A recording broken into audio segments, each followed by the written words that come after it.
অযোগ্যকে vote দিয়া যে সোনার দেশটা করলাম ছাই, আমরা সোনার দেশটা করলাম ছাই।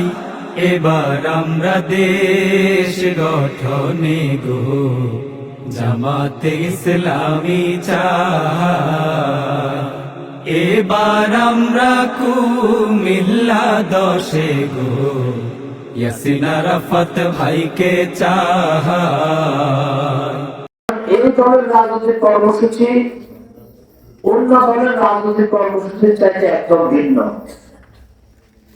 এই দলের রাজনৈতিক কর্মসূচির প্রধান হচ্ছে দাওয়াতি কাজ করা। কি দাওয়াতি কাজ করবে? অন্যের বিরুদ্ধে বিষোদ্গার করা, প্রতিহিংসা করার আচরণ করা, অমুক গ্রুপে যাই না, এই গ্রুপে আসো, অমুক ভাই তুমুক ভাই, এই কথা বলা।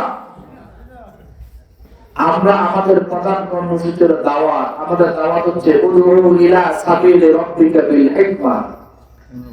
আমরা মানুষকে আল্লাহর দিকে আহ্বান করি, আমরা মানুষকে কল্যাণের দিকে আহ্বান করি, আমরা ইসলামের আলোয় আলোকিত করে সমাজটা পরিবর্তনের জন্য মানুষকে আহ্বান করি, আমরা মানুষের নৈতিক চরিত্র সংশোধনের জন্য আহ্বান করি, আমরা মানুষকে সিরাতুল মুস্তাকিমের পথ দেখাই।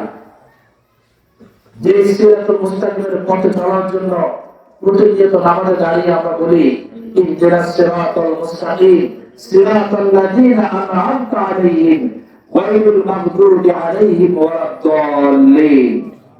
আমরা আল্লাহর কাছে প্রতিরাখাতে কি বলি? হে আল্লাহ, আপনি আমাদেরকে সিরাতুল মুস্তাকিমের পথ দেখান, আমাদেরকে সহজ সরল পথ দেখান। যে পথে আপনার নিয়ামত প্রাপ্তরা চলে গিয়েছে সেই পথে আপনি আমাদের পরিচালিত করুন। যে পথে ধ্বংস, যে পথে পথ ভ্রষ্টরা চলে, ওই পথে আল্লাহ আমাদের পরিচালিত করেন না। কি আমরা প্রতিবদ্ধ না আমাদের পথে রাখাতে বলি না?